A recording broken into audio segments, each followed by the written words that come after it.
Going from a company driver to an owner-operator can be complicated, time-consuming, and expensive. Editor James Menzies spoke with George Sutherland of Bison Transport, Truck News' winner of the Owner-Operator of the Year award, to ask him how he made the switch. Take a look.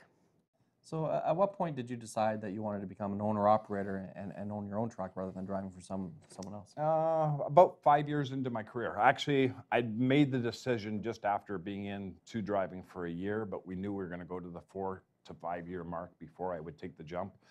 That way I could get the understanding of trucking, learn a few more skills about driving, and then actually run the truck as if it was my own truck, keeping the numbers and everything. See if it was profitable or viable. Mm-hmm. How vital is that to have that experience as a company driver before you become an owner-operator? I think it's very important.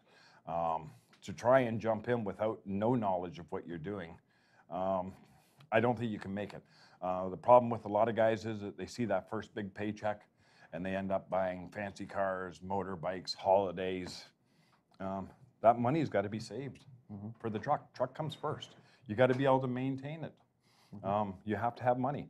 You know, you blow a tire on the road. We blew a tire up in Oxdrift, Ontario, just outside of Dryden on a Sunday morning. The tire guy wanted $1,463 for one drive tire. You know, wow. That's a lot of money when it's only should be $500. So you better have some money behind you. So even as a company driver, you applied the owner-operator mentality to the business to see if it was viable? Yeah. I was very meticulous on numbers, and still very meticulous on numbers.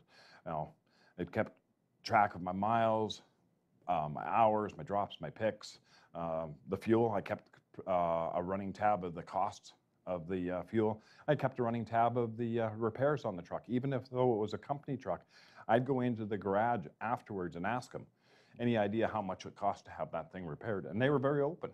You know, they let me know because they knew what I wanted to do eventually. So, you know, it was a great experience to learn that way. And at what point did it click? At one point did you say, I can make a run at this. I can do better as an owner-operator than I can do as a company driver? It was about 4.5 years.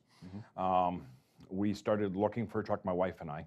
And we started with an older truck, something that we could put down a good chunk of the money, and it wasn't expensive. You know, I kept the dollar value down so that I could make sure that I made some money, so that I could be able to pay repair bills if they came along, and to be able to put money on the table for the family and the kids at home. Now you've got some experience as an owner-operator. What's the biggest mistake you made as an owner-operator that you see others out there that making commonly? Well, I've been lucky. I haven't made a whole lot of mistakes or big mistakes. I've been very lucky because I have had a wife that's been very supportive of me. She's been involved in the business 110%. We discuss everything, and if she thinks I'm going off on a tangent that I shouldn't be or going in the wrong direction, I get realigned really fast. Okay. Yeah. She's the president. I'm just the worker. Is that right? Yes.